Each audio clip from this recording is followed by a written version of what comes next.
ሰላም ሰላም ዩናይትዳውያን እንዴት ናችሁ? ቤተሰቦቻችን ሁሉ ሰላም ተገኝቻለሁ። ዛሬ ዩናይትድ ነገ ነው ጨዋታ የሚያደርገው ምሽት 4 ሰዓት ላይ ወደ ለንደን አምርተን በስታንፎርድ ብሪጅ ከቼልሲ ጋር የምናደርገው ጨዋታ በጣም ከባድ ጨዋታ ነው። የ6 ነጥብ ጨዋታ በሉት እና ይሄን ጨዋታ ከማድረጋችን በፊት የተሰሙ ደግሞ በጣም ጥሩ የሆኑ ዜናዎችም አሉ። ከቡድን ዜና ጋር በተያያዘ ዛሬ ስለነኛ ጉዳዮች ላይ እነግራችኋለሁ። በተለይ አንድ ተጫዋች ተመልሷል እና ለመሰለፍ ዝግጁ ነው መባሉ በጣም አስደሳች ዜና ይመስለኛል። ማነው? እሱን እነግራችኋለሁ። ከጨዋታው ጋር በተያያዘ በተለይ በጣም ጠቃሚ ተጫዋች ነው ጠቃሚ ተጫዋች ነው የሚመጣው እና የሚሰለፈው ለዩናይትድ ፕላስ ደግሞ ጨዋታው ለዩናይትድ ያለው ጠቀሜታ እንዲሁ ሳልነግራችሁ ታውቁታላችሁ። የአውሮፓ ሻምፒዮንስ ሊግ ትኬት ለመቁረጥ የምናደርገው ጨዋታ ነው ኦልሞስት ማለት እችላለሁ እና ስለዚህ ጨዋታ እናወራለን። ከዛ በተረፈ የተለመዱ ዜናዎች አሉ። ለምሳሌ የጋርናቾ ጉዳይ ዩናይትድ ለየት ያለ አንቀጽ አስገብቷል። ይሄን ታውቃላችሁ ወይ? የማርከስ ራሽፎርድ ልምጣና ልጫወት ብሎ ስለማለቱ አሁን አማራጭ ያጣ ይመስላል። ኦናና ሁሉ መልሱኝ እያለ ነው አሉ። የሚያስገርምም የሚያስቅም የሚያናድድም ዜና ነው። ይሄን እንግዲህ በዜና በርዕሳችን ላይ እናየዋለን። ከዝውውር ጋር በተያያዘም በርከት ያሉ መረጃዎች አሉ። ቤን ጃኮብስ እንደተለመደው በዩናይትድ ስታንድ ዩቲዩብ ቻናል ላይ ትላንት ጥያቄ ቀርቦለት መልሷል። በተለያዩ ጉዳዮች ላይ ነው ምላሽ የሰጠው። በተለይ የኢሌት አንደርሰንን ጉዳይ በተመለከተ የተናገረው በጣም ቀልብ ሳቢ ነገር አለ። ከዛ ውጭ ግን እናንተም ልትሰሙት ይገባል ብዬ የማስበው ቀጣይ የማንቸስተር ዩናይትድ አሰልጣኝ የማይሆኑ ሰዎችን ልንገራችሁ ብሎ እከሌ እከሌ እከሌ ብሎ ቁርጣችንን ነግሮናል። በተለይ አንድ አሰልጣኝ ያመጣም ብሎ መናገሩ እኛንም ከኤነርጂ ብክነት እናንተም ከጆሯችሁ መርጣችሁ እንድትሰሙ ሊያደርግ የሚችል በጣም ቁም ነገር ያለው ነገር የተናገረው ምንድን ነው? እሱንም ወደ እናንተ እናደርሳለን። እንደዛ እያለን ብቻ አድማጮች በርከት ያሉ መረጃዎችን ልናደርሳችሁ ሀሳብ ልናጋራችሁ ነው የተገኘ ነው። እናንተ እንደተለመደው ላይክ አድርጉልን ቪዲዮዋችንን፣ እንዲሁም ሼር ብታደርጉ በማህበራዊ ድረገጾቻችሁ በጣም ደስ ይለናል፣ እጅግ በጣም ያበረታታናል። አብራችሁኝ የሆኑ መልካም ቆይታ። በተወዳጁ የእንግሊዝ ፕሪምየር ሊግ ጨዋታ ዩናይትድ ነገ ነው ጨዋታውን የሚያደርገው እና ማንቸስተር ዩናይትድ በፕሪምየር ሊጉ ነገ የሚያደርገው ጨዋታ ምሽት 4 ሰዓት ይደረጋል። ያው በስታንፎርድ ብሪጅ ነው የሚደረገው እንደምታውቁት ቤተሰቦቻችን እና የዚህ ጨዋታ ጠቀሜታ ወይም ደግሞ የዚህ ጨዋታ ጥቅም በጣም ሰፊ ነው። ለሁለቱም ቡድኖች በጣም ጠቃሚ የሆነ ጨዋታ ነው የሚሆነው። የአውሮፓ ሻምፒዮንስ ሊግ ትኬትን ለመቁረጥ ለሚያደርጉት ጥረት በጣም ድል የሚሰጥ የሚያሰፋላቸው ነው። የ33ኛ ሳምንት ጨዋታ ነው። ከነገው ጨዋታ በኋላ የሚቀራቸው 5 ጨዋታ ነው። ስለዚህ አሁን የፕሪሚየር ሊጉ የእያንዳንዱ ጨዋታዎች ትርጉም ያላቸው ናቸው የሚሆኑት ከበርንሌይ እና ከወልቨስ ውጪ ሁሉም ቡድኖች የሚጫወቱበት ዓላማ አላቸው። ላለመውረድ የሚጫወቱ ቡድኖች አሉ። እንዲሁም የአውሮፓ ሻምፒዮንስ ሊግ እንደ ዩናይትድ ያለ ቡድን ተሳትፎ ለማድረግ ይጫወታል።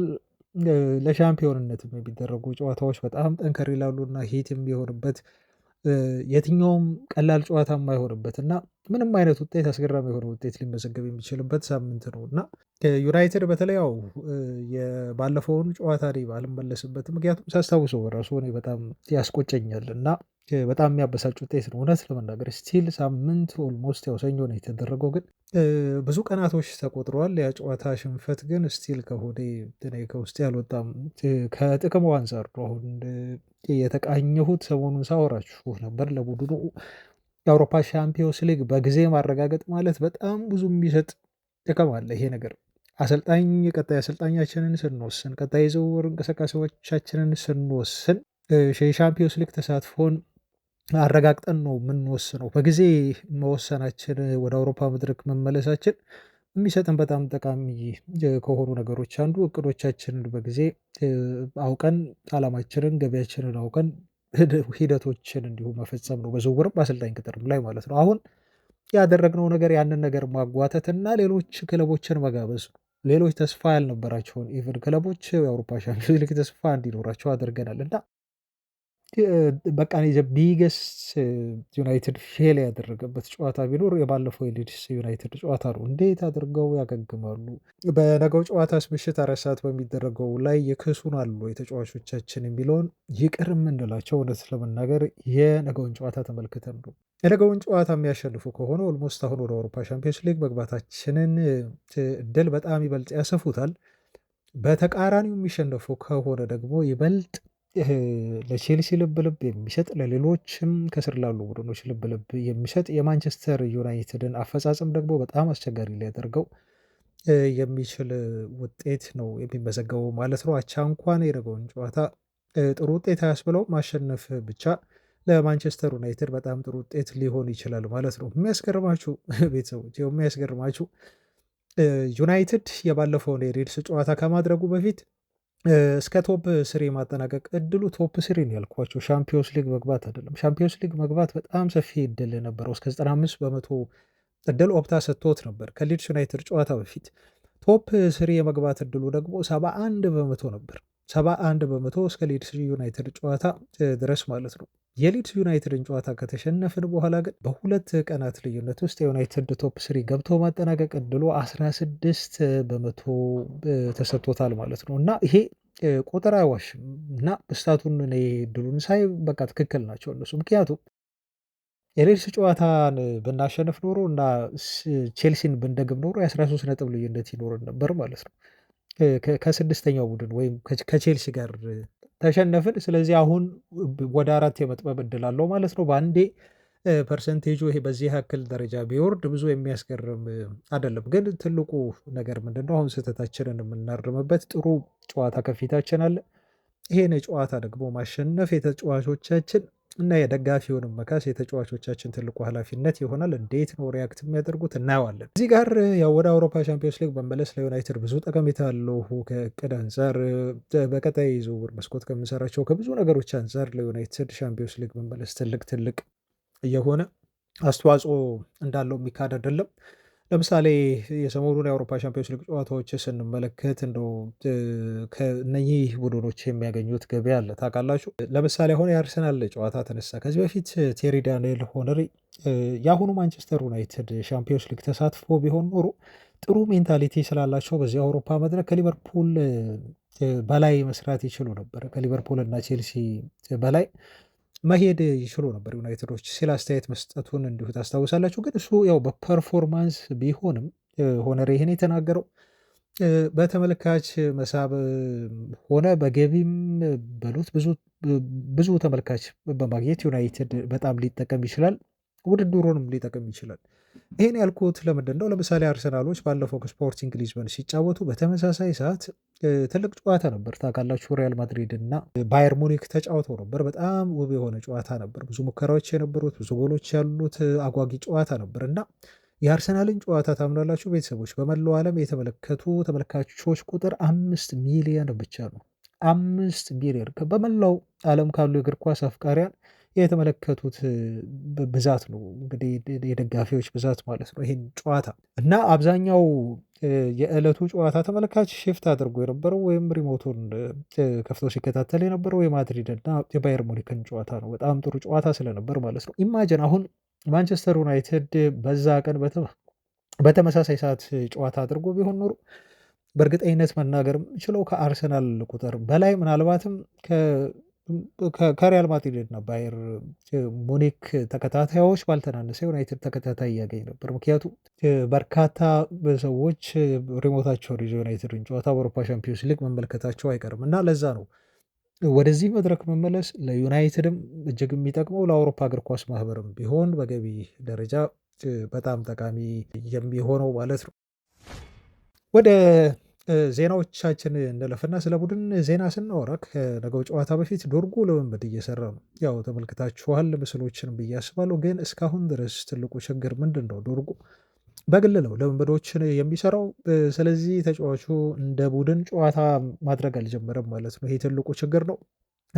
አሁን ተጠግቷል ጨዋታ ለማድረግ ለመመለስ ግን ለቀጣይ ለቼልሲም ጨዋታ ተጫዋቹ አይደርስም ማለት ነው። ይሄ በጣም ያሳዝናል። እኔ ዶርጉን ሚስ እንዳደረግ ነው የምቆጥረው እና ዩናይትድ ዶርጉ በነበረበት ሰዓት እና ከዶርጉ ጉዳት በኋላ አንድ አይደለም። የካሪክ ጥሩ ፐርፎርማንስ ብለው የሲቲና የአርሰናል ጨዋታ ነው። የአርሰናል ጨዋታም በእንቅስቃሴ ሳይሆን ኢፌክቲቭ በመሆንና በኢንቴንሲቲ ጥሩ ነበር። ከዛ ዶርጉ ተጎዳ በአርሰናል ጨዋታ። ከዛ በኋላ ዩናይትድ አሳማኝ ቡድን አይደለም፣ እየባሰበት ነው የመጣውና ዶርጉ ለዚህ የዩናይትድ ቡድን እንደ አንዳንድ ፐንዲቶች ፖል ስኮልስን ጨምሮ ተጫዋቹ አይሆንም ለዩናይትድ ቢሉም ግን ያለው ቨርሲቲሊቲ በተለይ በማጥቃት ረገድ በዩናይትድ የግራ ቦታ ላይ በጣም አሁን እኮ ዜሮ ሆኗል። ማቲያስ ኩኛ ይበልጥ አብዛኛውን ጊዜ ወደ መሀል እየገባ በጥልቀት ለመጫወት ጥረት ያደርጋል። ያ ኮሪደር ግን ሉክሾው ነው። እዛ ቦታ ላይ ዩናይትድ አስፈሪ አይደለም። የቀኙ ነው የዩናይትድ የብሪያን ምቦሞ እና የአማድ ያለው ቦታ ላይ ትንሽ አስፈሪም የሆነውና ቢያንስ ዶርጉ ተሽሎት እንኳን ቢመለስ ዩናይትድ ጥሩ የሆነ የማጥቃት አማራጭ በግራ በኩል ይኖረዋል ማለት ነው። እንደው በጣም ኢፌክቲቭ ነው ውጤታማ ነው ብለን ባንልም እና ዩናይትድ እሱን ሚስ ያደረገው ይመስለኛል። በጣም ልጁ ይመለሳል ተብሎ ከተቀመጠለት ጊዜ በላይ ነው አሁን ጊዜ እየወሰደ ያለው። ከኢንተርናሽናል ብሬክ በኋላ ይመለሳል የሚል እምነት ነበር። አሁንም አልሆነም። በቼልሲ ጨዋታ አይሰለፍም። በቀጣዮቹ ጨዋታዎች ላይ ደግሞ በጣም ጥቂት ጨዋታዎች ላይ የሚቀሩን ምናልባት የመጨረሻዎቹ 4 ጨዋታዎች ላይ መመለስ እድል ሊኖረው እንደሚችል መገመት እንችላለን። ሄቨን ግን አሁን የዩናይትድን ሴንተር ባክ ቦታ ከዩሮ ጋር በመሆን ይመረዋል ተብሎ በቼልሲ ጨዋታ ይጠበቃል። ዩሮ ሄቨን ለመጀመሪያ ጊዜ በማይክል ካሪክ ስር በቋሚ አሰላለፍ በፕሪሚየር ሊጉ ጨዋታ የሚያደርግ ይሆናል። የዩናይትድ 2 ተጫዋቾችን ማርቲኔዝ እና እንዲሁም የሃሪ ማጉዌርን ቅጣት ተከትሎ የመሰለፍ እድሉን ሄቨን የሚያገኝ ነው የሚሆነው። እነኚህ 2 ለጋ ወጣት ተከላካዮች በቼልሲው ጨዋታ ስህተት አለመስራት ይጠበቅባቸዋል። ትልቅ ኃላፊነት ነው የሚወስዱት። እንግዲህ የማንቸስተር ዩናይትድን መከላከል ስራ በተለይ ማይክል ካሪክ የሚመርጠው ቡድን ምን ይመስላል በጨዋታው ዕለት የሚለውን በጣም ወሳኝ ነው። ትልቁ የሚፈተንበት ጨዋታ ይመስለኛል። አንደኛ ዲፌንሱን በደንብ ከቨር ማድረግ አለብን። እነኚህ ለጋ ወጣት ተከላካዮች ናቸው። ስለዚህ የእነሱን ድክመት መሸፈን የሚችሉ እና ማገዝ የሚችሉ አሰላለፎችን ወይም ተጫዋቾችን ሰሌክት ማድረግ ይኖርበታል። ማይክል ካሪክ በደንብ የሚፈተንበት ጨዋታ ነው ብዬ ነው በግሌ የምወስደው። ውጤት ማምጣትም ዩናይትድ ስለሚጠበቅበት ማለት ነው። ትልቁና አስደሳቹ ዜና ግን የኮቢ ሜኖ መመለስ ነው። በነገራችሁ ላይ ኮቢ ሜኖ አሁን የግሩፕ ልምምድ ሰርቷል ተብሏል። እንግዲህ ኢንዲቪዥዋል ትሬኒንግ ሲሆን እና የግሩፕ ልምምድ ሲሆን ይለያያል። ዶርጉ ኢንዲቪዥዋል ትሬኒንግ ነው የሚሰራው። ስለዚህ ለቀጣዩ ጨዋታ አይሰለፍም። ኦልሞስት 100% የተረጋገጠ ነው። ግሩፕ ልምምድ ላይ አንድ ተጫዋች ከተሳተፈ ግን ወይ ተጫዋቹ መግባት መሰለፍ ይችላል፣ አሊያም ደግሞ ቤንች ላይ ሊቀመጥ ተቀይሮ ሊገባ ይችላል ማለት ነው። ስለዚህ ይሄ ባለፈው ከነበረብን ክፍተት አንጻር ምናልባት የኮቢ ሜኖ መመለስ የማንቸስተር ዩናይትድን የአማካይ ክፍል ያጠናክረዋል፣ ዩናይትድ የተሻለ እንዲሆን ያደርገዋል ተብሎ ግምት ተሰጥቷል። ይሄ ጥሩ ዜና ይመስላል ለማይክል ካሪክ። ስለዚህ ይሄ ልጅ ቋሚ ሆኖ የማይሰለፍ ከሆነ ሙሉ ለሙሉ ፊት የማይሆኑ ከሆነ ኮቢ ሜኖ ግን ዩናይትድ አሁንም በኡጋርቴ እንዲገባ ይገደዳል። ኡጋርቴ ከገባ ደግሞ እንደምታውቁት ነው ዩናይትድ ድለቢስ ሆኗል። የመጥፎ ገድ ምልክት ሁሉ ተደርጎ ይሄ ልጅ ተቆጥሯል። 14 የፕሪሚየር ሊግ ጨዋታ በዚህ ሲዝን ተጫዋቹ ጀምሮ ዩናይትድ ሽንፈት ብቻና አቻ ነው ያስተናገደው። ኦልሞስት ሁሉንም ኒውካስልን ብቻ 1-0 ከማሸነፍ ውጭ በኖቲንግሃም ፎረስት 1-0፣ ጋርቴ በተሰለፈበት ጨዋታ ሲቲ ጋር 0-0፣ እንዲሁም ከኒውካስል ጋር 4-1፣ ከወልቭስ ጋር 1-0 ተሸነፍን። ኒውካስል አሸነፈን 4-1፣ ብሬንትፎርድ 4-3፣ ዌስትሃም ሳይቀር 2-0 በኦልትራፎርድ አሸነፈን። ማንቸስተር ሲቲ 3-0 ብሬንትፎርድ እንዲሁ 3-1 አሸነፈን። አስቶን ቪላ 2-1 በመሀል ኒውካስልን አሸነፈን። ከወልቭስ ጋር አቻ፣ ከሊድስ ጋር አቻ፣ ከበርንሌ ጋር 2 አቻ፣ እንዲሁም ሊድስ መልሶ እንዲሁ በኦልትራፎርድ ዩናይትድን አሸነፈ። ማኑዌል ኡጋርቴ የዩናይትድ የአማካይ ክፍል ተሰላፊ በሆነበት ጨዋታ ይሄ ታዲያ ከእርግማንም በላይ አይደለም ወይ? ከመጥፎ ምልክትም በላይ አይደለም ወይ? ነገሮች በዚህ መልኩ ኡጋርቴ ቤስት ሆኖ ሲሰለፍ ዩናይትድ ካደረጋቸው 14 የፕሪሚየር ሊግ ጨዋታዎች ኦልሞስት ሁሉንም ማለት ይቻላል ከ4 አቻው ውጭ እና ከአንድ ማሸነፍ ውጭ ሁሉንም ተሸንፏል እና ይሄ ዝም ብሎ የመጣ ገጠመኝ ነገር ሳይሆን ከተጫዋቹ ብቃት ጋር የተያዘ ከዩናይትድ መከፋፈት ከአማካይ ክፍሉ ጋር መሳሳት በተያዘ ዩናይትድ ነጥብ የጣለባቸው የተሸነፈባቸው ሁኔታዎች ነው ያሉት። ያ እንዳይደገም አሁን ማይክል ካሪክ ከፍተኛ ጥንቃቄ አድርጎ አመራረጡን እንዲሁ አሳምሮ ይገባል ተብሎ ይጠበቃል። እዚህ ጋር ፖል ሜርሰን አስተያየት ጋር በተያያዘ አንድ አስተያየት እንዲሁ ልንገራችሁ። ስለ ጨዋታው ብዙ እንዲሁ አናወራም። አሁን የፖል ሜርሰን አስተያየት ግን ትንሽ ወጣ ያለ ስለሆነ ነው። ቤንጃሚን ሴስኮን ቤንች ማድረግ አለበት ከቼልሲው ጋር ሲጫወቱ ብሎናል ሜርሰን እና ሴስኮ ያው ከቤንች ተነስቶ ተሰልፎ ሲገባ ነው ጥሩ የሚንቀሳቀሰው የሚል ሀሳብ ትላንት እንዲሁ አንስቼ ነበረ። ከሱፐር ሰብ ከሚለው ስም ጋር በተያያዘ ተጫዋቹ ሞር ያ ስም ይመቸዋል የሚል አመለካከት ስላለ ማለት ነው። ተጫዋቹም ስላሳየ በተግባር ተቀይሮ ሲገባ ጎል አስቆጥሮልናል እና ፖል ሜርሰን ይሄን ሀሳብ ይደግፈዋል። ምንድን ነው ያለው? ሼሽኮን አይ ቲንክ ከላይናፕ ውጭ ማድረግ አለበት ከቼልሲ ጋር ሲጫወቱ አለ።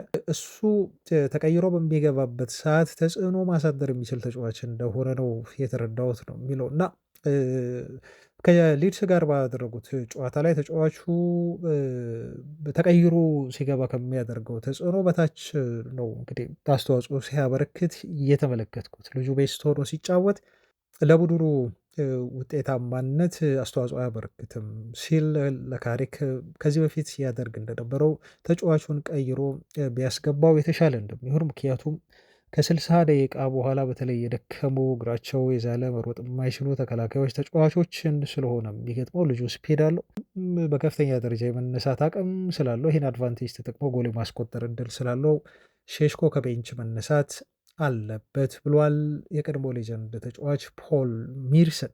በዚህ ሀሳብ ትስማማላችሁ ወይ ቤተሰቦቻችን? እናንተም ሀሳባችሁን ከታች በኮሜንት መስጠት ትችላላችሁ። የነገውን የምሽት 4 ሰዓት ጨዋታ ማይክል ኦሊቨር በመሀል ዳኝነት የሚመሩት ነው የሚሆነው። በዚህ ፕሪሚየር ሊግ ጨዋታዎች ዩናይትድ ባደረጋቸውና እንዲሁ ፖል ሜርሰን ጨዋታዎችን በመራባቸው ያለፉት 38 ጨዋታዎች ዩናይትድ 16ቱን ሲያሸንፍ 10ሩን አቻ ወጥቷል። እንዲሁም 12ቱን ጨዋታዎች በፖል ሜርሰን በማይክል ኦሊቨር የመሃል ዳኝነት ዩናይትድ ተሸንፈዋል ማለት ነው። 38 ጨዋታ ዩናይትድን መርቶ 16 ያህል በዳኝነት ታሪኩ ነው የምላችሁ በፕሪሚየር ሊጉ ቤተሰቦች 38 ጨዋታ መራ፣ 16 ዩናይትድ አሸነፈ፣ 10 አቻ ወጣ፣ 12 እንዲሁ ተሸነፈ። ስለዚህ የማሸነፍ ንጻሬው ይሄ ዳኛ ዩናይትድን በመሀል ዳኝነት በመራባቸው ጨዋታዎች ላይ 42 በመቶ ነው ማለት ነው። ፔናልቲ ዩናይትድ ላይ 5 ተሰጥተዋል። እንዲሁም ዩናይትድ 4 ተጫዋቾች በቀይ ወጥተውበታል። ይሄ ዳኛ ዩናይትድን በመራባቸው ጨዋታዎች። ነገስ ደግሞ ምሽት 4 ሰዓት ላይ ምን ይከሰት ይሆን የሚለውን ከስታንፎርድ ብሪጅ አብረን የምናየው ይሆናል። እንቀጥል ቤተሰቦች፣ ገና አልተለኩም፣ ብዙ መረጃዎች አሉን። ከነኚህ መረጃዎች መካከል ከያዝኩላችሁ በቀዳሚነት ማደርሳችሁ ያው የዝውውር ዜና ነው። የዩናይትድን ተጫዋቾች የተመለከተ በውሰትም ቢሆን በመሸጥም ቢሆን የእነሱን የተመለከተ ዜና ነው። በጣም ብዙ እየተባለ ስለሆነ ለምሳሌ አንደኛው ከትላንት በስቲያ ይመስለኛል ዜና የሰራሁበት የጋርናቾን ጉዳይ አንስቼ ነበር እና ልጁ ዩናይትድ ቤት በለመደው መልኩ አሁንም ቼልሲ ቤት ይሄን ባህሪውን ደግሞታል። ብዙ ጊዜ ተጫዋቾች ከዩናይትድ ሲለቁ በምክንያት እንደሆነ በደንብ የተረዳንበት ማረጋገጫ ያገኘንበት ሁኔታ ነው በጋርናቾ ጉዳይ ማለት ነው። ልጁ ባህሪውን አወጣው።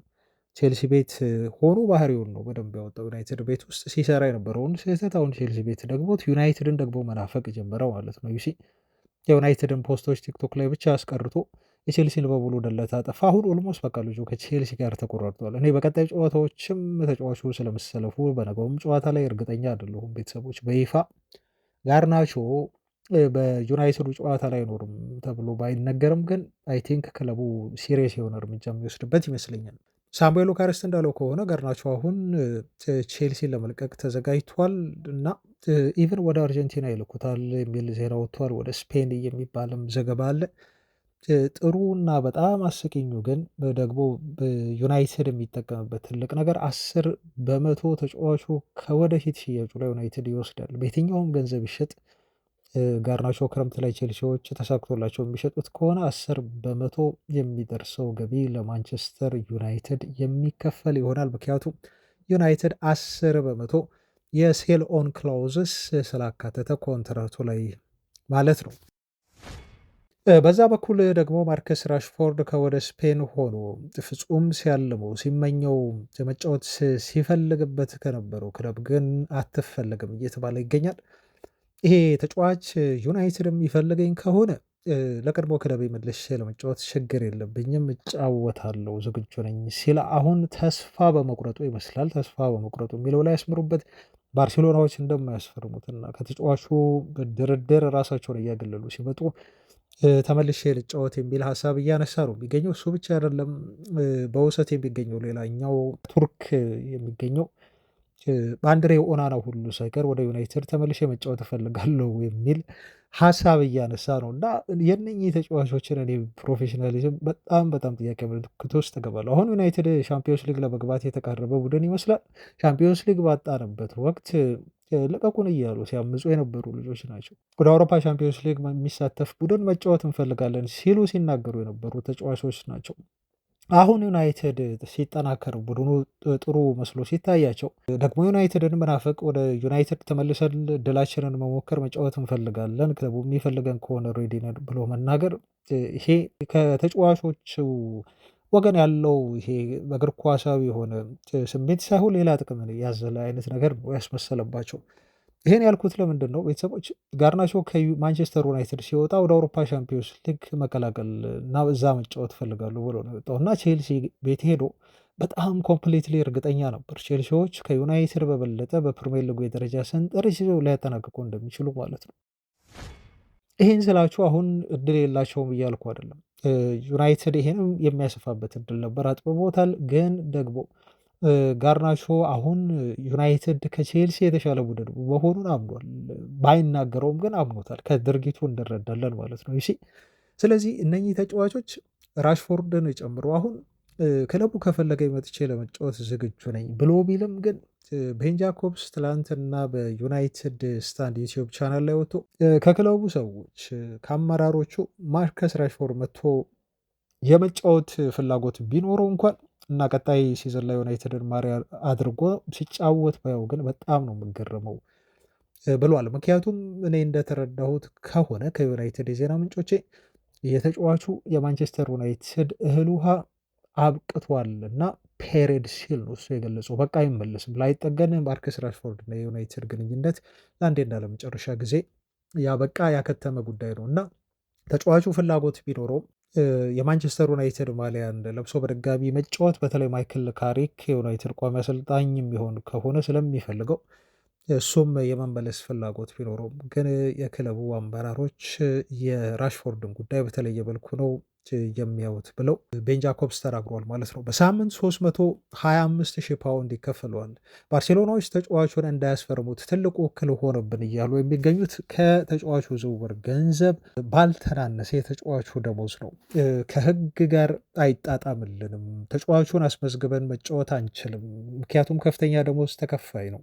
ለዝውውሩ ደግሞ 30 ሚሊዮን ዩሮ እናወጣለን። በዛ ላይ ደግሞ ተጫዋቹ ሜዳ ላይ ስናሰልፈው በተለይ ራፊና በተጎዳበት ጨዋታዎች ላይ ተመሳሳይ ጥቅም ይሰጠናል ስንል ተጫዋቹ በሚሰራቸው ስህተቶች አንዳንድ ጊዜ ውሳኔ አሰጣጡ ላይ ጥያቄ ምልክት እናነሳለን እያሉ በደጋፊዎቻቸው እንዲሁም በአመራራቸው ዴኮ ሁሉ ሳይቀር ተጫዋቹን ከዚህ በኋላ እናስፈርምም፣ ማርከስ ራሽፎርድን ወደ ማንቸስተር ዩናይትድ እንመልሳለን የሚል ሀሳብ እያነሱ ይገኛሉ ማለት ነው። አይ ቲንክ እኔ በዚህ ሰዓት ኢቨን 30 ሚሊዮን ዩሮ ራሱ ዩናይትድ ቢቀንስላቸው ተጫዋቹን የመግዛት ፍላጎት ያላቸው አይመስለኝም፣ ደሞዙ ከፍተኛ ከመሆኑ አንጻር ማለት ነው። እና ሃንስ ፍሊክ ነበር የሚፈልገው ቀደም ብሎ ዴኮ ሁሉ ይሄ ልጅ መምጣት የለበትም ወደ ባርሴሎና ብሎ ሌላ ተጫዋቾችን ኢላማዎችን ሲከታተል የነበረ ሰው ነው ዴኮ፣ የባርሴሎናው ስፖርቲንግ ዳይሬክተር ማለት ነው። አሁን ግን ይሄን ነገር ኦልሞስት በቃ ትተውታል ነው እያሉ ነው የስፔን ጋዜጦች እንደሚሉት ከሆነ ሲዝኑን እስኪጨርስ ነው ራሽፎርድ የሚጠበቀው። ዩናይትድ ደግሞ ተጫዋቹ ልክ እንደመጣ ሌላ ክለብ ፈልጎ ሞስት ፕሮባብሊ ለዩናይትድ ይሄ ልጅ ወደ ባርሴሎና ቢሄድላቸው በጣም ጥሩ ነበር። ምክንያቱም እሱን ከሸጡ በኋላ በሚያገኙት ገንዘብ ደግሞ ጥሩ ተጫዋች ግራው ቦታ ላይ ለማምጣት ነው አሁን ክለቡ አስበው የነበረው። ስለዚህ ያቅድ ይበላሻል። ብዙ ፈላጊ ክለቦች አሉት በነገራቸው ላይ ማርከስ ራሽፎርድ እና ዩናይትድ ፈላጊ የሚያጣ አይመስለኝም። ምክንያቱም የተጫዋቹ የመሸጫ ገንዘብ ይህን ያለ ለክለቦች በጣም ከባድ አይደለም። 30 ሚሊዮን ዩሮ ክለቦች ዩናይትድን ሲጠይቁ ይህን ተጫዋች ለማስፈረም 30 ሚሊዮን ዩሮ ከባርሴሎና ጋር እንደተነጋገሩ ስለሚያውቁ ከዚህም በላይ ለዩናይትድ አያቀርቡም። ግን ትልቁ ችግሩ 325,000 ፓውንድ ሳምንታዊ ደሞዙን ከፍለው ተጫዋቹን ማስፈረም ይፈልጋሉ ወይ የሚለው ነው ትልቁ ጉዳይ። ማርከስ ራሽፎርድ ግን አሁን ወደ ማንቸስተር ዩናይትድ መመለሱ የሚቀር አይመስልም። ቴሌግራፍ የተባለው ጋዜጣ ደከር በተባለ ጸሐፊው አማካይነት ትላንት አንድ ትንሽ የሚያስደነግጥ ዜና ይዞ ወጥቷል። በእርግጥ አሁን ጉዳዩ እልባት አግኝቷል ብሎም እንዲሁ አስተባብሎታል። ዩናይትዶች አሁን ተረጋግተዋል። በጄጄ ገብርኤል የዩናይትድ ቆይታ ዙሪያ ግን እጅግ በጣም ከባባድ ፈተናዎችን አልፈዋል። ከዚህም በኋላ ከባባድ ፈተናዎች ግን ይጠብቃቸዋል በሚል ነው ሰፊ የሆነ ሪፖርት የሰራው። ይሄ ተጫዋች አዲስ ኮንትራት ፈርሞ በዩናይትድ ቤት ያለውን ቆይታ ከማራዘሙ በፊት ለ2 ዓመት ነው ኮንትራት የፈረመው ይሄን ሲዝን እና ቀጣይ ሲዝንን ማለት ነው። ነገር ግን ይሄን ኮንትራት ከማስፈረማቸው በፊት እንደ ባርሴሎና፣ ሪያል ማድሪድ እና በተለይ ባየር ሙኒክ የመሳሰሉ የአውሮፓ ግዙፍና ትላልቅ ክለቦች ጄጄ ገብርኤልን ከዩናይትድ መዳፍ ለመንጠቅና ተጫዋቹን ለማስፈረም ያላደረጉት ጥረት ያልቆፈሩት ርቀት የለም ብሏል።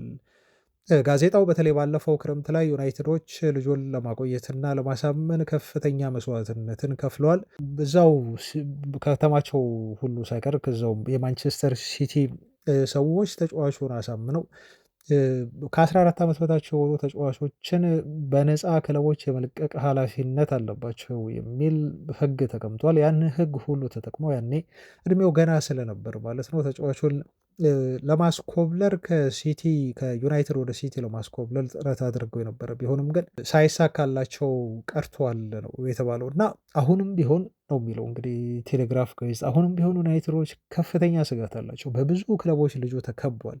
በተለይ ቅድም በነገርኳችሁ ትላልቅ ክለቦች ተጫዋቹ ስቲል ይፈለጋል። ነገር ግን እድሜ ለጄሰን ዊልኮክስ ይግባና እና በጄሰን ዊልኮክስ አሳማኝነትና በእሳቸው ሙሉ ኃላፊነት ባይሆን ኖሮ ጄጄ ገብርኤልን ዩናይትድን ለቆ ቅድም ለገለጽኩላቸው አውሮፓ ትላልቅ ክለቦችን ይቀላቀል ነበር። ነገር ግን ይሄ ስጋት አሁንም ቢሆን ኮንትራቱን ሲጨርስ ዩናይትዶች ከባድ ፈተና ይገጥማቸዋል። አሁንም ክለቦቹ አልሸሹም። ተጫዋቹ ዙሪያ እያንጃበቡ ነው የሚገኙት። ተጫዋቹን ለማማለል የተለያዩ መደለያዎችን እየሰጡ ከዩናይትድ ለመንጠቅ ጥረት እያደረጉ ነው የሚገኙት። ዩናይትዶች ግን በቀላሉ ልጁን አሁንም በሌሎች ክለቦች ይነጠቃሉ ተብሎ አይታሰብም። ተመሳሳዩን እንክብካቤ ለዚህ ልጅ በመስጠት ያቆዩታል ተብሎ ይጠበቃል። በተለይ ቀጣይ ሲዝን ከመድረሱ በፊት በሚያደርጉት ቱር ላይ ይሄ ፕሪ ሲዝን ቡድናቸው ውስጥ ጄጄ ገብርኤል እንደሚካተት ይጠበቃል። የሚያካትቱትም ተጫዋቹ የረዥም ጊዜ ማንቸስተር ዩናይትድ ፕሮጀክት እንደሆነ በቀጣይ ሲዝን ላይ ተጫዋቹ ከዋናው ቡድን ጋር የመጫወት እድል እንደሚሰጡትም ለማሳየት እና ልጁን ለማሳመን ይጠቀሙበታል ተብሎ ነው የተገለጸው። ልጁ ገና 15 ዓመቱ ነው። እንደምታውቁት በዚህ ሲዝን ለዩናይትድ አንደር 18 ሲጫወት የሚያስገርም ስታት አለው። 31 ጨዋታ አድርጎ 25 ያህል ጎሎችን አድርጓል። በነገራችሁ ላይ ዛሬም ጨዋታ አላቸው። ሰዓቱን ቼክ አላደረኩም፣ ግን እሱን ቼክ አድርጋችሁ መከታተል ትችላላችሁ። አይ ቲንክ ከክሪስታል ፓላስ አንደር 80 ጋር ይመስለኛል ጨዋታ ያላቸው። ይሄ በጣም ወሳኝና ተጠባቂ የሆነ ጨዋታ ነው። እሱን መከታተል ትችላላችሁ። ጄጄ ገብርኤል በዛሬውም ጨዋታ ላይ ተጽዕኖ ፈጣሪው ተጫዋች እንደሚሆን ጥርጥር የለውም። ብሪያን እምቦሞ ሁሉ ሳይቀር አብሯቸው ልምምድ በሰራበት ወቅት ጄጄ ገብርኤል በሚገርም ታዳጊ ተጫዋች ነው ብሏል። ስፔሻል የሆነ ታለንትም ያለው ልጅ ነው። የሚያደርገው ነገር የሚሰራው ነገር በሙሉ ከኳስ ጋር እንዴት ቀሎት እንደሚሰራ ልምምድ ስንከውን መታዘብ ችያለሁ ብሏል ብሪያን እምቦሞ ሲያደንቀው። ተጫዋቹ ለማንቸስተር ዩናይትድ በዚህ ሲዝን በሁሉም ውድድሮች ከተመለከትን 35 ያህል ጎሎችን አስቆጥሯል። በኤፍኤ ካፕ እንዲሁም በፕሪሚየር ሊግ ውድድሮች ማለት ነው። ካየር በሌሎችም እንደዚሁ መድረኮች ላይ ተጫዋቹ ከፍተኛ የሆነ አስተዋጽኦ አሲስት በማድረግ እና ጎል በማስቆጠር እያበረከተ ያለ ቀጣዩ የማንቸስተር ዩናይትድ ሜሲ እየተባለ የሚጠራ ታዳጊ ነው። ወደ ሌሎች ዝውውር ዜናዎች እንለፍና ቼልሲዎች ሞርጋን ሮጀርስን የማስፈረም ሰፊ እድል አላቸው ብሎናል ፉትቦል ትራንስፈር የተባለ የዜና ምንጭ። ሮጀርስ ከአስቶን ቪላ ይለቃል። ተጫዋቹ የሚለቀው ግን ምናልባት ወደ አውሮፓ ሻምፒዮንስ ሊግ የሚሳተፍ ክለብ ከሆነ ነው የሚሄድበት ክለብ ከሆነ ነው ተብሎ ነው የተገለጸው። ዩናይትድ ይሄ ጉዳይ ባያረጋግጥም ቼልሲዎችም መሳተፋቸውን ባያረጋግጡም ግን በአውሮፓ ሻምፒዮንስ ሊግ ቀጣይ ሲዝን የሚሳተፉ ከሆነ ወደ ቼልሲ የማምራት እድል አለው። ብዙ ገንዘብ ለማውጣት ለተጫዋቹ ለመክፈል ዝግጁ ስለሆኑ ብለው ነው ፉትቦል ትራንስፈርስ የዘገበው ማለት ነው። ግን ቪላዎች ለዝውውሩ የሚጠይቁት 100 ሚሊዮን ፓውንድ ዋጋ ነው። ዩናይትድ ከዚህ ተጫዋች ዝውውር ምናልባት እንዲሸሽ ሊያደርገው የሚችለው ሲል ተአማኝ የሆነው ቤን ጃኮብስ አስተያየቱን ሰጥቷል። በዩናይትድ ስታንድ ዩቲዩብ ቻናል ላይ ቀርበው ስለዚህ ተጫዋች ቀጣይ ማረፊያ ክለብ ሲናገር በሞርጋን ሮጀርስ ዝውውር ዙሪያ እውነት ነው ዩናይትዶች ተጫዋቹን ሊስት ውስጥ አካተውታል።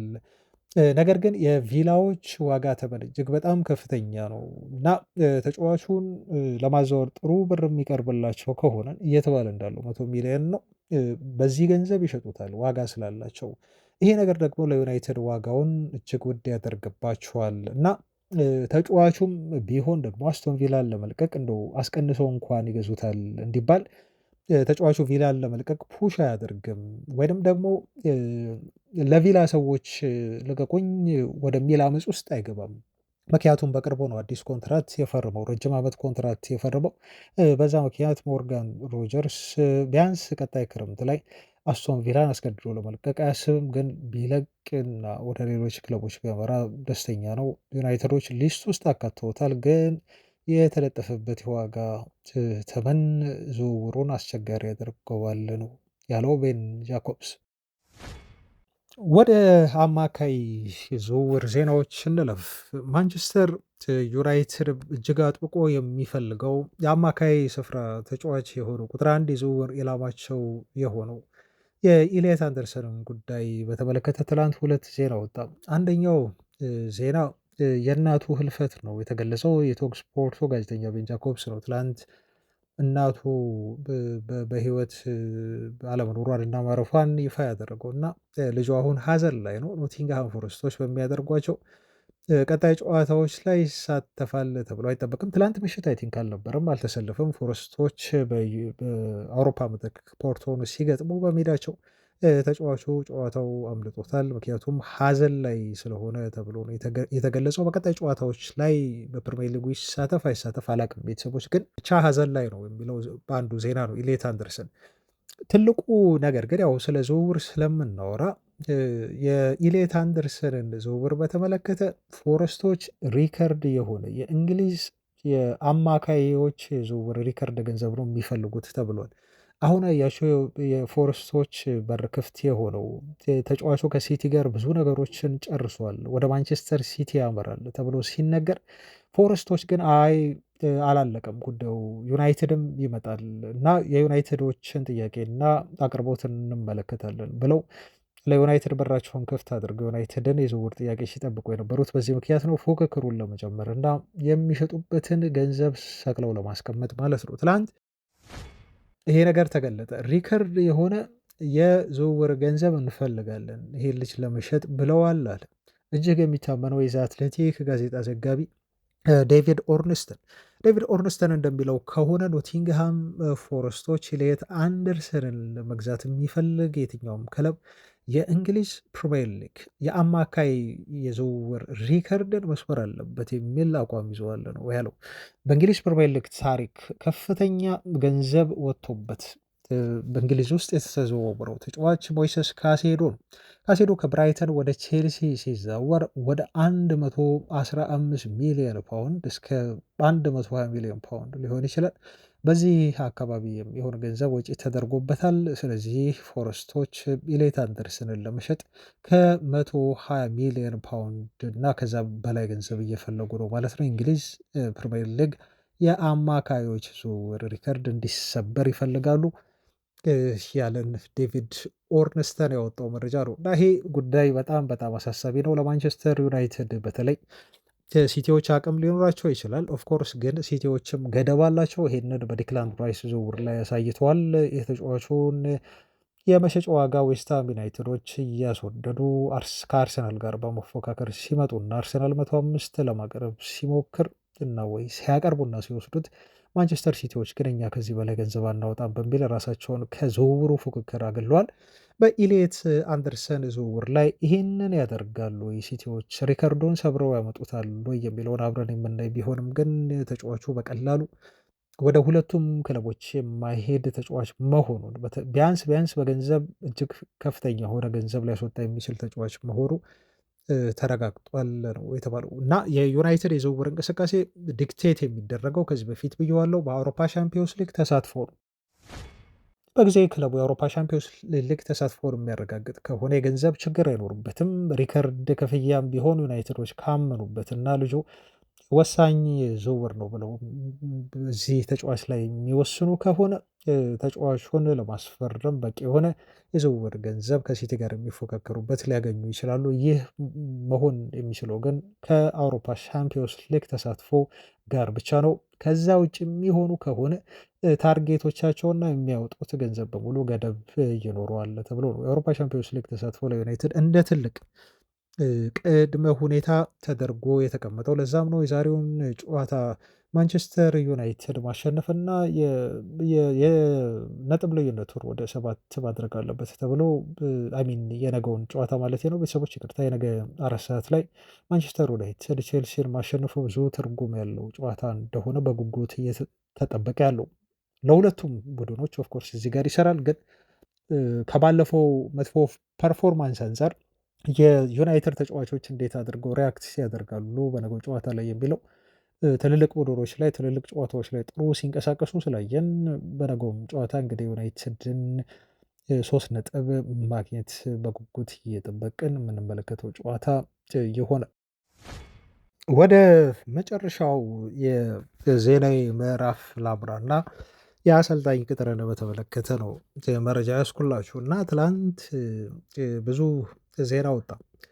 በአሰልጣኝ ቅጥር ጉዳይ አዳዲስ ነገሮች በየሰዓቱ ማለት ይቻላል እየሰማን ነው የምንገኘው እና እነሱን ነው የማደርሳችሁ። ከዛ በፊት ግን የቤን ጃኮብስ የትላንት ማንቸስተር ዩናይትድን በተመለከተ ካወራቸው ጉዳዮች አንዱ እና እንደው ቅድም ያልነገርኳችሁ ነው ብዬ ካሰብኩት ከዘነጋሁት አንዱ የዩናይትድ ዝውውር ከ6 እስከ 7 ሊሆን ይችላል በሚወጡ ተጫዋቾች ላይ መሰረት አድርጎ ብሎ ዩናይትድ ከ6 እስከ 7 ተጫዋቾችን ቀጣይ ክረምት የዝውውር መስኮት ላይ ሊያስፈርም እንደሚችል ቤን ጃኮብስ በዩናይትድ ስታንድ ዩቲዩብ ቻናል ላይ ትላንት ይህን ገልጿል። ይሄ አዲስ ነገር ነው። ዩናይትድ 6-7 ተጫዋቾችን የሚያስፈርም ከሆነ ያው በተጫዋቾቹ ፊርማ ጥራት የሚወሰን ቢሆንም ግን ጥሩ እቅድ እንደሆነ ነው እኔ በግሌ የማስበው። እስቲ ምን ቦታ ላይ እነማን የሚለውን በነገ ዜና ላይ ልመለስበት እሞክራለሁ ነገ የምንገናኝ ከሆነ። ወደ አሰልጣኝ ቅጥር መረጃ ስናልፍ በጣም ብዙ የዜና ምንጮች ናቸው ትላንት በዩናይትድ ቀጣይ አሰልጣኝ ዙሪያ አስተያየታቸውን የሰጡትና አንድ ትልቁ ነገር አሁን ጁሊያን ናግልስማን በዩናይትድ ቅጥር በአሰልጣኞች ዝርዝር ውስጥ ከላይ መቀመጡን የሚያሳዩ ሪፖርቶች እየወጡ ነው የሚገኙት። አሁን ኦልሞስት ሁሉም ማለት ይቻላል በአንድ ድምፅ ነው ናግልስማን የማንቸስተር ዩናይትድ ቀጣይ አሰልጣኝ ለመሆን ከወዲሁ ፕሮሰስ ላይ ነው የሚገኘው ብለው እየዘገቡ የሚገኙት። ለማይክል ካሪክ ቆይታም ጥያቄ ምልክት እያነሱ የሚገኙት ትላንት በሰጠናቸው መረጃ መሰረት የሊድስ ዩናይትድ ሽንፈት ለዩናይትድ ሰዎች ትልቅ አላርም ነበር እና ቀጣዩን አሰልጣኝ ሲቀጥሩ ላለመሳሳት ከፍተኛ ጥረት ለማድረግ ከወዲሁ እየተዘጋጁ የሚገኙት ማለት ነው። አንዱ ትልቁ እንደው ከቢዝነስ ሰው ከመሆናቸውም አንፃር ምናልባት ሰር ጂም ራትክሊፍ ከዚህ በፊት አሰልጣኝ ሲያሰናብቱ 31 ሚሊዮን ፓውንድ ነው ያወጡት ታውቃላችሁ። እና ሩበን አሞሪምን ሲያሰናብቱ ቴን ሃግን ሲያሰናብቱ ይሄን ያህል ገንዘብ ማውጣት እንዴ ለአንድ ባለሀብት ወይም ለአንድ እንደው ጥሩ ገንዘብ ላለው ሰው ብዙ ባይሆንም ግን ልክ እንደ ኢንቨስትመንት ስለሆነ የሚያዩት ይሄ ኪሳራ እንደሆነ ነው አድርገው የሚያስቡት እና ተጨማሪ እንደዚህ አይነት ኪሳራዎችን ዩናይትድ አይፈልግም። ይሄ ማለት ሞሮፍ ካሪክ ላይ ጥንቃቄ ያደርጋል ማለት ነው ክለቡ። እሱን ቀጥሮ መሳሳትም ላይ ጥንቃቄ ያደርጋሉ። ፕላስ ደግሞ ቀጣይ የሚመጣውም አሰልጣኝ ላይ እንደዚሁ ይሄ በካሳ የሚሄድ አይነት አሰልጣኝ እንዲሆን አይፈልጉም። በጣም በጥንቃቄ ቀጣዩን አሰልጣኝ ለመምረጥ ጥረት ያደርጋሉ ተብሎ ነው እየተገለጸ የሚገኘው። አንዱ ይሄ ነው። አሁን ናግልስማን እንግዲህ ኢንተርቪው ያደርጋል በዩናይትድ ሊስት ውስጥ ነው ያለው። ይህን ሰምታችኋል። አሁን ከየትኛውም አሰልጣኝ በላይ ዩናይትድ ከራሱ ካሉት ከውስጥ አሰልጣኞች ውጪ የሚመርጥ ከሆነ ጁሪያን ናግልስማን ከፊት ተቀምጦ ነው የሚገኘው። ከውስጥ ያልኳችሁ ማይክል ካሪክ ስላለ ነው ራሱ። እና ምንድነው ያሉን መሰላችሁ? አሁን በጣም ቁም ነገር ወደዚህ ጋር ወሳኝ ነጥቡ ልንገራችሁ። ቤን ጃኮብስ ትላንት ምን አለ? ከማንቸስተር ዩናይትድ የአሰልጣኞች ቅጥር ሊስት ውስጥ እነኚህን አሰልጣኞች ማውጣት ትችላላችሁ አለ። በጣም ጥሩ መረጃ ነው የነገረን ቤን ጃኮብስ። ማን ነው ያለው? እንደው እኛም ትኩረት ሰተን ኤነርጂያችንን ጊዜያችንን እንዳናጠፋባቸው በግልጽ ስለነገረን ማለት ነው። ለምሳሌ አንደኛው አለ ሉዊስ ኤንሪኬ አለ። ሉዊስ ኤንሪኬ በፒኤስጂ ቤት የ3 ዓመት ኮንትራት ይፈርማል፣ እዛው ይቆያል ብሏል። ይሄ በጣም ጥሩ ዜና ይመስለኛል። ከዚህ በኋላ ስለ ሉዊስ ኤንሪኬ ወደ ዩናይትድ መምጣት እኛም አናወራም። እንደዚህ በጣም የሚታመኑ የዜና ምንጮቻችን ሲነግሩን ኦፍኮርስ እኛም እናውቃለን በፒኤስጂ ቤት አዲስ ኮንትራት ፈርሞ ሊቆይ እንደሚችል ከዚህ በፊት የነበሩ መረጃዎችን ሳደርሳችሁ ነበር። በሱ ሲረጋገጥ ደግሞ በቃ እዚህ ጋር ግልግል ብላችሁ 4 ነጥብ ይሄን ፋይል ዘግታችሁ ስለ ሌሎች አሰልጣኞች ማሰብ ትጀምራላችሁ ማለት ነው። እና ሉዊስ ኤንሪኬ እዛው ይሆናል። ጋሬዝ ሳውዝጌት ደግሞ እስካሁን በዩናይትድ አፕሮች አልተደረገም። ይሄ ማለት አይፈልጉትም ማለት ነው። ዩናይትዶች ፍሪ ኤጀንት ነው፣ ግን ዩናይትዶች አይፈልጉትም፣ አላወሩትም።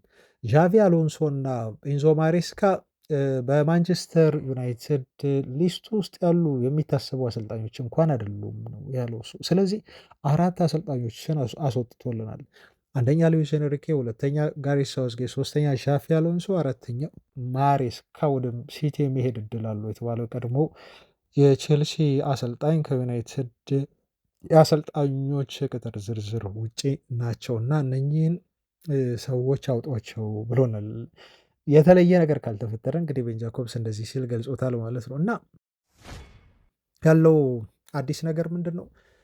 ጁሊያን ናግልስማን ዩናይትድን ለማሰልጠን በተለይ ከሌሎች አሰልጣኞች ይልቅ በጣም በጣም ትልቅ ሰፊ እድል እንዳለው አንደኛው ይሄ ነው። ሁለተኛው ደግሞ አሁን ይህን ዜና እየሰራሁላችሁ ላውረን ዋይትዌል የተባለው የዚ አትሌቲክ ጋዜጣ ጸሐፊ የማንቸስተር ዩናይትዱ ዳይሬክተር ኦፍ ሪክሩትመንት ወይም የበልመላ ዋና ኃላፊ ክሪስቶፈር ቪቨል ጓደኛው ነው፣ የቅርብ ጓደኛው ነው ከጁሊያን ናግልስማን ጋር። ስለዚህ ናግልስማንን አሳምኖ ወደ ዩናይትድ የማምጣቱን ትልቁን ስራ ኃላፊነት ትላንትም ዜና ስነግራቸው ነበር። 2 ስራ አለው ኃላፊነት። አንደኛ ዳይሞንዴን ወደ ዩናይትድ ማምጣት ነው። ሁለተኛው ደግሞ ናግልስማንን ወደ ዩናይትድ እንዲመጣ ማግባባት ወይም ሙሉ ኃላፊነቱን መውሰድ ስራ ተሰጥቶታል። ያንን እየከወነ ይገኛል ተብሎ ተገልጿል።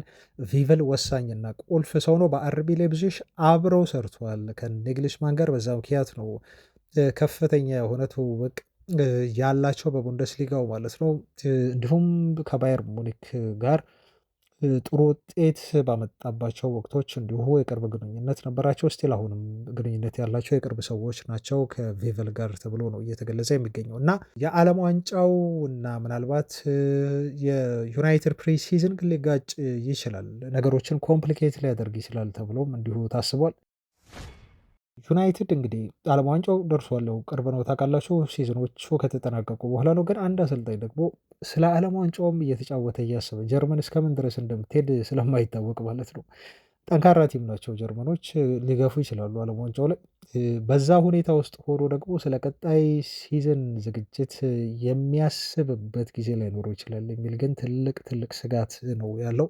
በናግልስማን ጉዳይ ላይ ነገሮችን ኮምፕሊኬት ሊያደርግ ይችላል ተብሏል። እንዴት አድርገው ዩናይትዶች ይፈቱታል ይሄ ጉዳይ የሚለውን አብረን የምናይ ይሆናል ወደፊት። ግን ደግሞ ስለ ናግልስማን ሳወራ እዚህ ጋር ትዝ ብሎኝ ነው ከቀድሞ የዩናይትድ ተጫዋቾች ጋር እንዲሁ የመስራት ጥሩ የሆነ ልምድ አለው። ለምሳሌ በባየር ሙኒክ ከዘርክዚ ጋር ሰርቷል፣ ከማቲያስ ዴሊክት ጋር ሰርቷል።